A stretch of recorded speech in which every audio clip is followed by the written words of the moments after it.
In this video, we'll be discussing how to calculate new variables based on previously entered variables in SPSS. This can be useful in, say, calculating a new variable where we want to rescale a variable so that the regression parameter estimates are more interpretable, or if we want to use a standardized version of a variable, or if we have multiple items that together make up a scale score, if we want to calculate that sales scale score by, say, summing the items together or taking the mean of all of the items. We'll also discuss how we can incorporate missing values within these calculations, especially for those scale score computations. To start, I'm going to go to Transform and select Compute Variable. This is the menu that I want to access in the case that I want to use previously made variables to compute a new variable or to recompute a variable that already exists in my dataset. You'll note that on the left-hand side, by default, all of the variable labels are listed. Instead, I'm going to right-click and select Display Variable Names so that I can see the variable names as they're displayed in my dataset. To start with, I'm going to create a new variable called age_div_10, which will stand for age divided by 10. And this will be the first computed variable that we calculate. With this, after I do this, you'll note that instead of putting spaces, I'm putting underscores. This is because in SPSS, the variable names can't have spaces within them. To begin typing out how I want to do this calculation, I'll start by going to the left-hand side and clicking on my age variable, and then clicking the arrow to copy it over, and then click or type in the divided by sign, and then click or type in the number 10. And that's it. This will calculate. When I hit OK, it'll make a new variable called age_div_10, which will be the current age variable with all of its values simply divided by 10. This can be useful if, say, I'm studying the effect of a decade difference in age on a particular outcome instead of a single year movement in age on a particular outcome.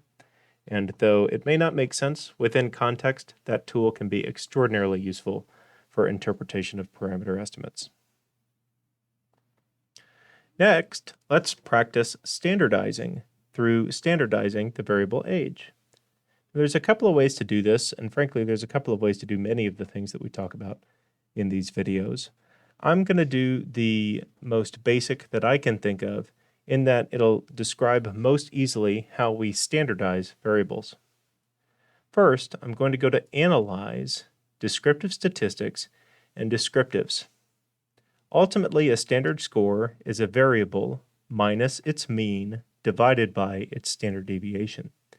The reason I'm going to descriptives is so that I can have SPSS calculate its mean and its standard deviation, that I can include them in the computation. Clicking on descriptives, right-clicking on my variables so that I can see the variable names, scrolling down to select age and moving it into the variable column, and then I select OK to calculate the mean and standard deviation of age. After I have the mean and standard deviation of age, I can go back to the Compute Variable menu. Once I'm here, I want to make sure that I change my target variable. If I leave it the same, the target variable would overwrite the current target variable, though it would give me a warning to make sure I want to do that.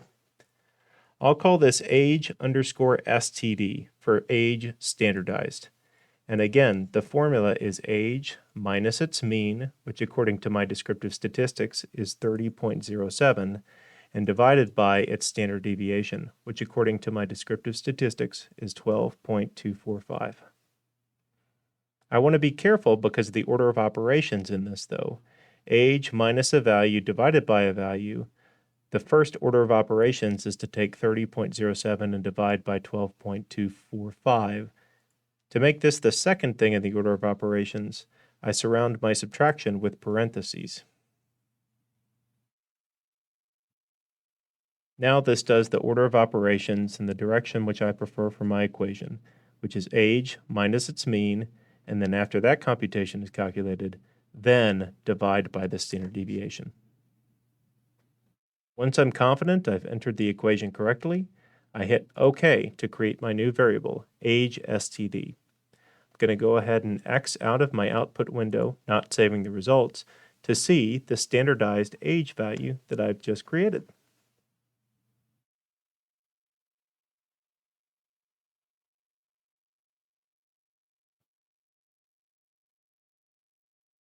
All right. Now let's move on to calculating a sum score for potential scale scores. So for instance, one way that I might treat my particular scale score here is by summing all of these values together, Q1 through Q10. I can also do this in the compute variable menu. I'll call this scale underscore sum and go on and delete out my numeric expression. Now there are several ways that you can compute sum scores. One simple way would be to simply select Q1 and type in the plus sign, and then select Q2, type in the plus sign, etc.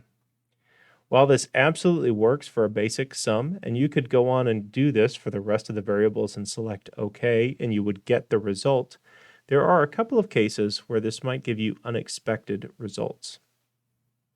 The other option is to go into the right-hand side menu called Function Group and define Statistics. Here, you'll see that there is a sum command that I can include. So I'm going to delete my manual sum and include the sum command.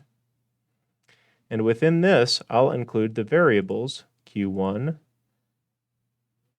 separated by commas. So I'm going to do variable Q1, comma, variable to Q2, comma, Q3, comma, Q4, comma, Q5, Q6, Q7, Q8, Q9, and Q10. We'll discuss why this is a handy form to do it in just a minute. But for now, if I click OK, this will create my scale sum score.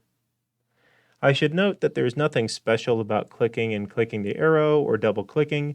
You could simply type these in by hand if you prefer. Again, selecting OK, I get a sum score for all of the values listed here.